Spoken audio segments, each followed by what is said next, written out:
table is now set for us to get into today's episode, or should I say, is today's edition of Power Solutions. Well, you know, every Monday at this time on this radio station, or we get to bring you a conversation about renewable energy, power, especially the key players in the off-grid sector.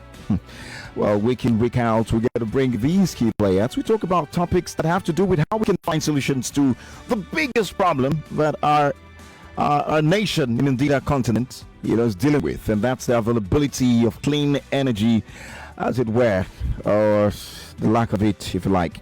Welcome, indeed, to Power Solutions today.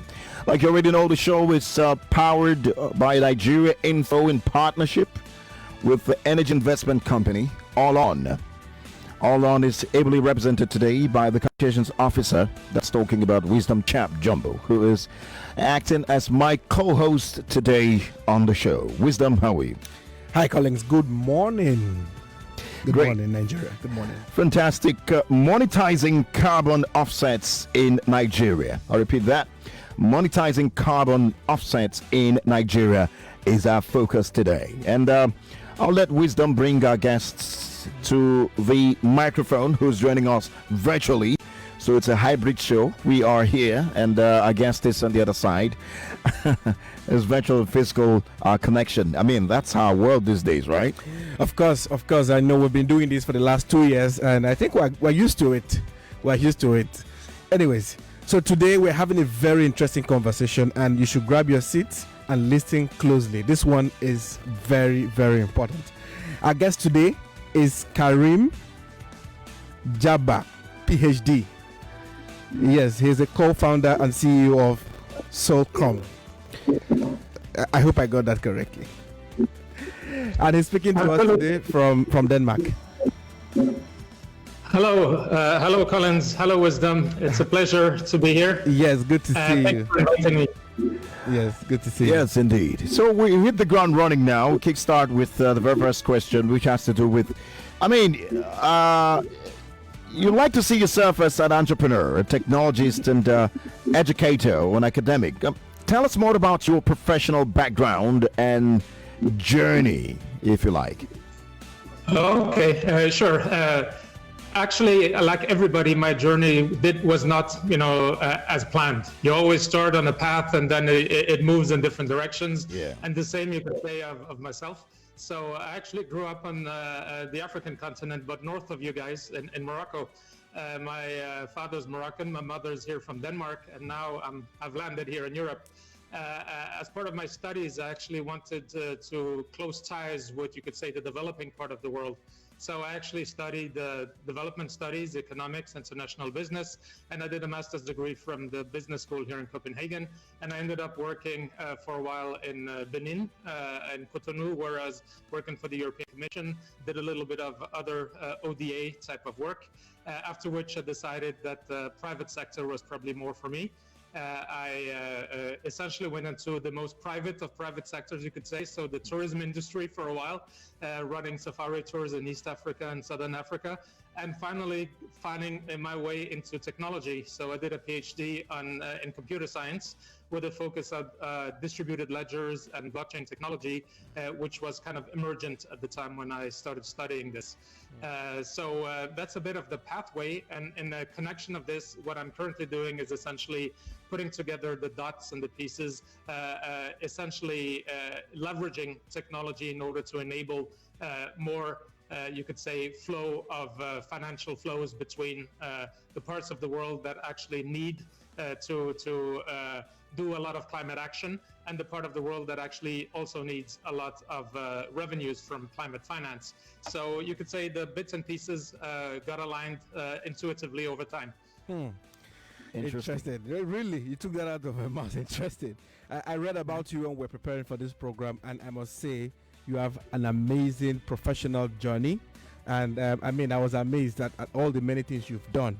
But one of it is starting Solstroem in 2018. But tell us a little bit, give us some insight into what you do. Is this like a program or a project, or is it a fully operational company? Tell us more. It's a very relevant question because at the end of the day, it's a bit of everything. So you could say it is definitely a company. So it's a fully fledged company incorporated here in Denmark, technology based, essentially a software company. So what we do is we create an infrastructure, if you like, that allows for the automated and data-driven generation of carbon credits.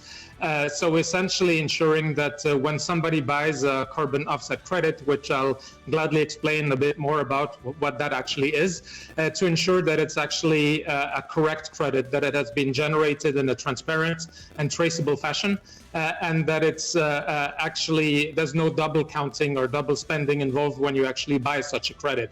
So you wouldn't end up in a situation where you could buy a credit and later on the seller would then sell the same credit to somebody else, which could essentially become an issue and is one of the weaknesses of the established carbon system as we have it today. But it's also a program in the sense that there is an underlying program for off-grid solar companies that can join this program. And by joining the program, they automatically join a platform as well, which then issues those credits on their behalf, allowing them to monetize them as they sell them on the international voluntary carbon market. In the introductory comments, I said that we will be focusing on monetizing carbon offsets. And I'm sure a lot of people were like, okay, what do you mean by carbon offsets? Well, I knew this time would come. So this is the right time to ask before we get into talking about monetizing carbon offsets. Can you explain in detail what are carbon offsets?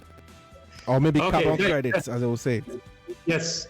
Absolutely, Collins. So, and it's one of those questions where we need to be careful about asking in details because you could talk for a long time about this. I'll try to keep it simple. Yes, please do. Please do. Essentially, in a nutshell, the logic behind it is that we're trying to avoid the temperature rise above 1.5 degrees Celsius, according to the IPCC and so on. Yeah. And there's a global understanding that that's where it's going. Yeah. So we need to curb our emissions. And the logic here is that a ton of CO2 emitted does not really care about geography and countries. So wherever it's emitted is a bad thing, and wherever it's avoided or sequestrated is a good thing. So essentially, a credit is essentially a balance mechanism whereby you would be an emitter. Let's say a factory here in Europe that emits a lot of CO2. In order to compensate for this, you would essentially purchase a credit for a similar amount of savings somewhere else. So essentially an avoidance of CO2 from being emitted or a sequestration. So it could either be a forestry project, for example, that sequestrates the CO2, or it could be an avoidance, as in the case of renewable energy, whereby when you purchase a solar home system, for example, you're not using a kerosene lamp or a diesel genset, and by replacing it, you're actually avoiding an emission. And that has to be scientifically measured, and you need to make sure that it's the correct number that essentially makes up the credit as you purchase it. Wow. Yeah, Collins, that's deep. We've talked to different kind of experts in this sector, and that's yet another one. I think it's another area we need to break a little more. Maybe as we go on in the conversation, there will be so many questions we'll be asking. But the one I want to ask now is: your company is working to make the carbon market smarter, trusted, and more automated. Now, if you look at the explanation you just gave, what you're doing is you look into that market, making it more smarter, trusted, automated, and do all those processing to get those carbon credits. But so now, how do you achieve this? There's a lot of things we are putting together, but how do you really achieve this? Can you tell us? Yes, absolutely. So as I mentioned, the challenge is to ensure that the numbers that you report, so essentially the numbers that make up a carbon credit, is actually correct. So for example, if I purchase a solar home system on a payment plan from a distributor in Nigeria, it replaces some kerosene lamps, it replaces a genset maybe. How do I quantify how much has actually been, removed? So in order to do that, you would need to apply an established methodology, and there is a number of those. But the way we're actually doing it is to ensure that data drives this process. So it's not a process where you do a bulk calculation to estimate how much over a lifetime could a potential solar home system replace or avoid emissions. We're actually doing it live as it actually takes place. So by getting data from that actual solar home system, we know for a fact whether it's on or off, meaning whenever it's on, we can assume that it's not that kerosene lamps are not being used, for example. Whereas if it's off, we assume, well, since it's shut down now, the people who are living there must have reverted to a fossil fuel-based type of setup. So essentially, it's a conservative method of estimating the quantity of CO2 avoidance, but it's done in a way that can be trusted because we can point to the data.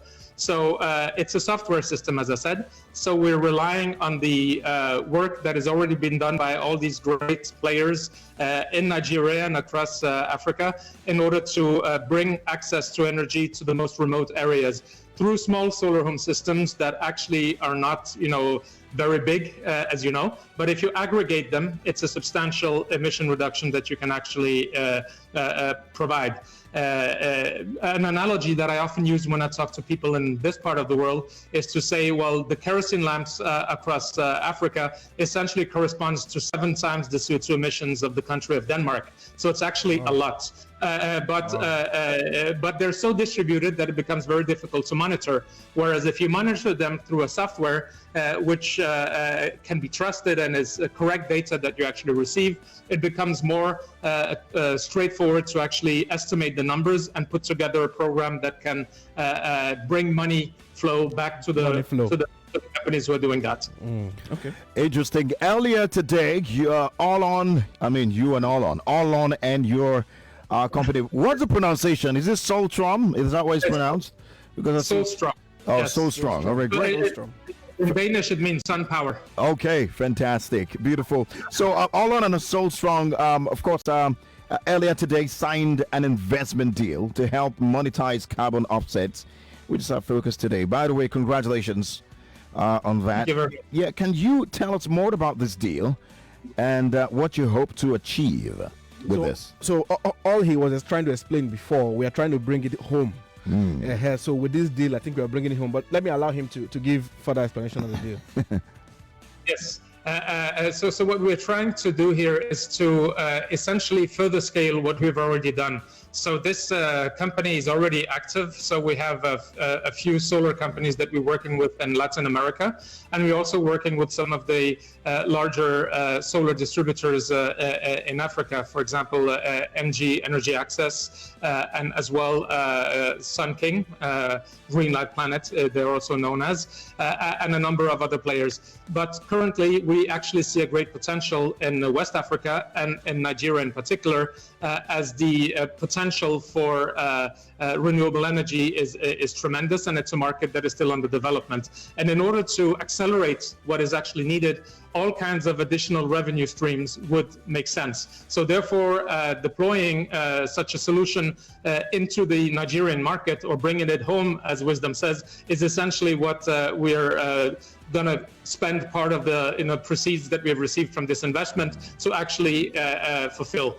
So the plan is for us to start engaging with more companies that are active in Nigeria and essentially work with them in order to get digital data transfers from their respective off-grid operations so that we can issue these credits and monetize them in a way that actually generates this additional revenue stream that is needed.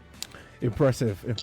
And Collins, just to know, we at All On, we are really thrilled about this partnership and which supports the development of this platform by Solstroem, and that will enable micro carbon credits in everyday activity. And now, All On is also taking a chance on an innovative business model which could prove transformative and creative, hard currency revenue generating opportunities for Nigeria renewable energy companies. I mean, if you are a player in this sector and you're listening to this show, you should also be thrilled, because this will do a lot for the sector. Most sincerely, to do a lot for the sector. Yes, indeed. Our fingers are crossed also to see, and with all hopes high. It sounds very, very interesting. Looks there's going to be. Now, we understand that this deal will create hard currency revenue generating opportunities for Nigerian, especially specifically those in the renewable energy companies.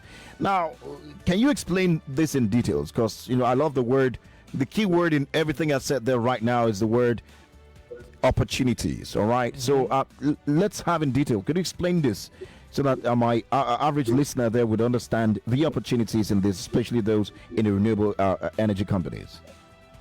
Well, as it stands right now, most renewable energy companies that are, you could say, below a certain scale have a very, very hard time accessing this carbon market.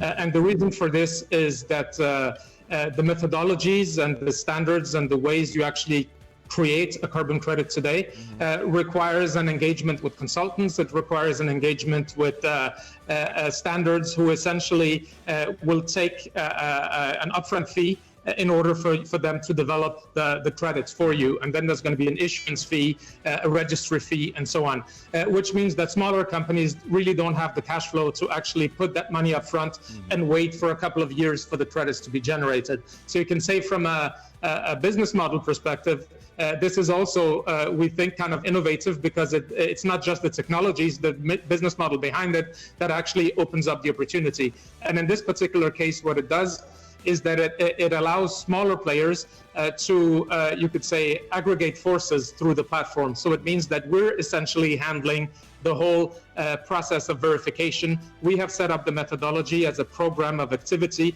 We have codified a system. And the only thing, so to speak, that solar companies need to do is to have sound data that they already have, because they need that in order to monitor their systems. We need to get that transfer. Once we get the transfer, everything gets done without any fees up front.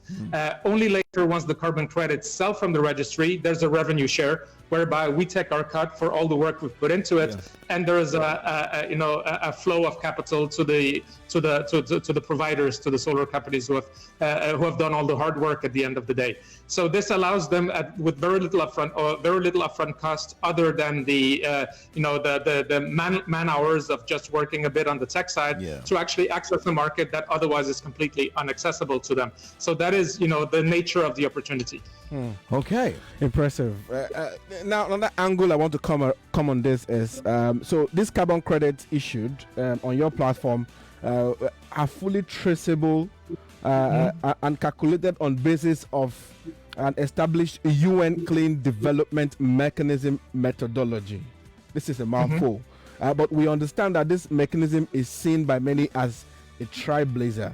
So it means that it is truly working. So now, but can you tell us or take us through major highlights of this mechanism and how it exactly would work? The mechanism itself is well established because it's probably the setup that has created most carbon methodologies over time, and it's driven by the UN. So therefore, it has a very broad, open stakeholder consultancy type of approach. It must be said that UN CDM is not the only standard. You would have other standards such as the gold standard and verified carbon standard and a number of other standards that equally will develop their own methodologies. Some of them will be taken from the UN CDM, such as we do, and they appropriated into their own setup. But what actually you could say makes it more trustworthy in a sense is that it's that all the interest of various stakeholders have been taken into consideration. So in a nutshell, to keep it simple, that means that when we say X amounts of watt hours per day have been received by us as a data transfer for a given solar home system, we apply a carbon methodology that basically transforms that value to a carbon value. The calculation itself, the formula itself, is underwritten by a stringent procedure whereby it has taken a number of years before this methodology was developed by actors such as the World Bank and other development institutions in consultation